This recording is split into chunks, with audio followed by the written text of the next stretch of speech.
किसी ने बहुत ही कमाल की बात कही है कि हमें हमारी पीठ हमेशा मजबूत रखनी चाहिए क्योंकि कामयाबी हो या धोखा हमें पीठ पर ही मिलता है। इसीलिए हमें हमेशा अपनी पीठ मजबूत रखनी चाहिए। नमस्कार, स्वागत है आप सभी का मेरे यूट्यूब चैनल चेरी सिंह में। तो आज लेकर आई हूँ आपके लिए ऐसी ही एक छोटी सी कहानी जिसमें धोखा भी है और जिसमें प्यार भी है। कहानी है ऐसे एक पुराने समय के राज्य की, जहाँ पर एक व्यापारी रहता था।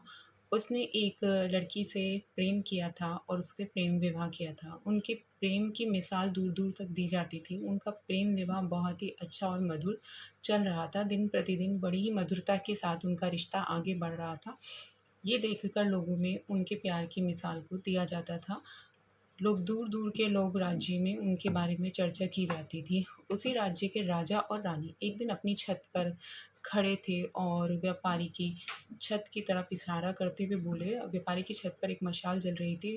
तब लगभग सभी के घरों की मशालें बुझ चुकी थी। पूरे राज्य में अंधेरा था, सिर्फ़ व्यापारी के घर की मशाल जल रही थी। तो रानी ने कहा कि देखो दोनों के बीच में कितना प्रेम है, इनके प्रेम की मिसालें दी जाती हैं और इनका प्रेम विवाह कितना ही अच्छा और मधुर चल रहा है। तो राजा ने कहा कि हाँ, ये बात तो है कि इनके प्रेम प्रेम विवाह बहुत ही अच्छे से चल रहा है। रानी ने कहा कि जो लड़की है वो बहुत ही समझदार है, उसकी जो पत्नी है वो बहुत समझदार है, इसीलिए इनका प्रेम विवाह इतने अच्छे से चल रहा है आगे, वो बहुत ही संस्कारी है। राजा ने कहा कि नहीं, ऐसा नहीं है, उसका पति बहुत ज़्यादा समझदार है, जो इस रिश्ते को बड़ी ही समझदारी के साथ आगे बढ़ा रहा है। दोनों के बीच, राजा-रानी के बीच यही बातें हो रही थी, तो दोनों ने कहा कि ठीक है, अगर आपको ऐसा लगता है। राजा ने कहा कि ऐसा लगता है तो आप इस बात का प्रमाण दीजिए। तो रानी ने कहा ठीक है, अगर आपको ऐसा लगता है तो आप भी इस बात का प्रमाण दीजिए। दोनों ने आपस में एक सलाह की और एक योजना बनाई और उसके आधार पर दोनों ने करना शुरू किया। सुबह का समय था। अगले दिन रानी ने सुबह उठकर अपनी एक दासी को उस व्यापारी के घर भेजा। रानी ने अपनी जो दासी को भेजा था, उसने जाकर व्यापारी से बात की कि देखिए, मुझे रानी साहिबा ने भेजा है और आपके लिए एक संदेश भेजा है, आप उस संदेश को सुनिए। रानी साहिबा ने कहा है कि अगर आप अपनी पत्नी की हत्या कर दें तो रानी साहिबा आपसे विवाह कर लेंगी। ये सुनकर वो व्यापारी बोला कि मैं अपनी पत्नी के साथ ऐसा नहीं कर सकता। मैं अपनी पत्नी से बहुत प्रेम करता हूँ और मैं सारी उम्र उसका साथ दूँगा और पूरे जीवन उसकी रक्षा करूँगा। मैं उसके साथ ऐसा नहीं कर सकता। आप मुझे क्षमा कीजिए, रानी साहिबा से जाके कह दीजिए कि मैं ऐसा नहीं कर सकता। यह सुनकर वो दासी जो रानी के पास गई और उसने जो भी हुआ था वो सब बता दिया। रानी को विश्वास हो गया कि हाँ, राजा उससे बहुत प्यार करता है। फिर राजा, अगला दिन आया, राजा का नंबर था, तो राजा ने अपने एक सेवक को, अपने एक नौकर को वहाँ पर भेजा। जब व्यापारी जो है अपने व्यापार पे चला गया था, तो नौकर ने जाकर उस लड़की से कहा कि देखिए, मुझे राजा साहब ने एक संदेश के साथ भेजा है और आपके लिए संदेश ये है राजा साहब का कि अगर आज रात अपने पति की हत्या कर दें, तो राजा साहब अप आपके साथ विवाह कर लेंगे। यदि आपको मंज़ूर हो तो आप अपने पति की हत्या कर दीजिएगा और राजा साहब आपसे विवाह करने के लिए तैयार हैं। तो लड़की ने कहा ठीक है, हमारी छत पर जो मशाल जल रही है, 2 से 3 बजे के बीच वो मशाल बुझ जाएगी और आप लोग समझ जाना, राजा साहब से कहना कि वो समझ जाएँ कि मैंने अपने पति की हत्या कर दी है। ये संदेश लेके राजा का जो सेवक था वो चला गया, उसने राजा को संदेश दे दिया। अब राजा और रानी रात होने का इंतज़ार करने लगे। अब उन्हें एक चिंता थी कि वो लड़की जो है सचमुच में व्यापारी की हत्या कर देगी, तो उसने अपने सारे सैनिकों को बुलाया और कहा कि आप लोग जो है ना चौकन्ना हो जाइए कि आज रात ऐसे-ऐसे होने वाला है।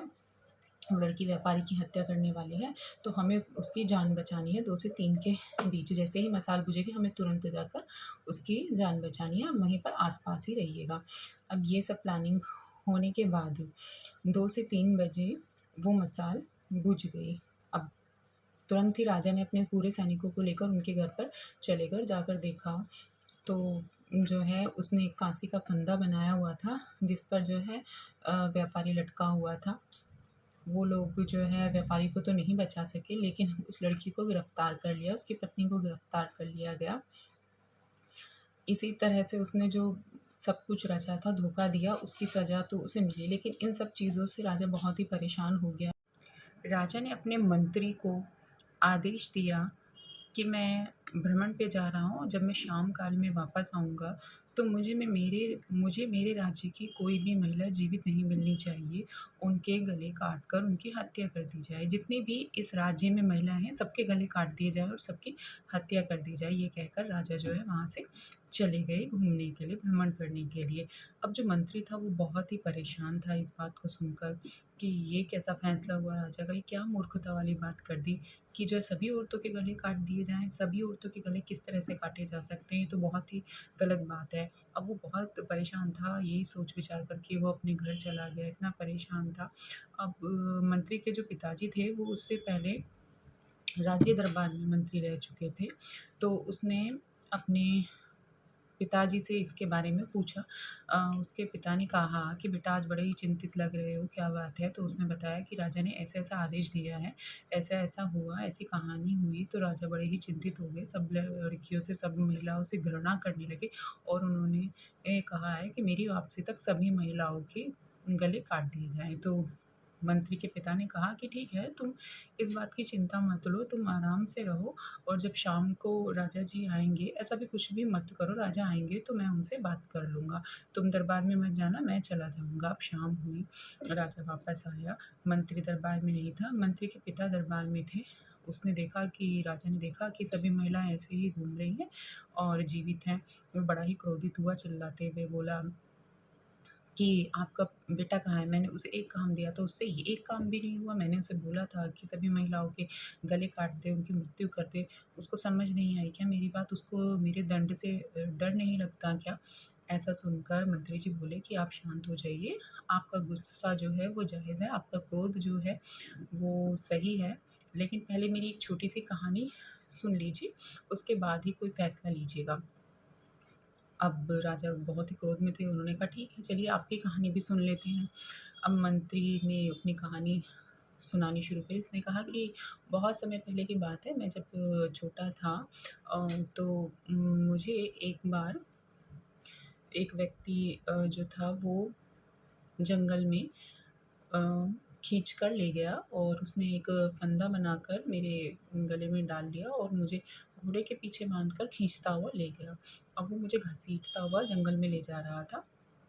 ले जाने के बाद वो मुझे एक ऐसी जगह ले गया जहाँ पर कब्रिस्तान थी, कब्रें बनी हुई थी।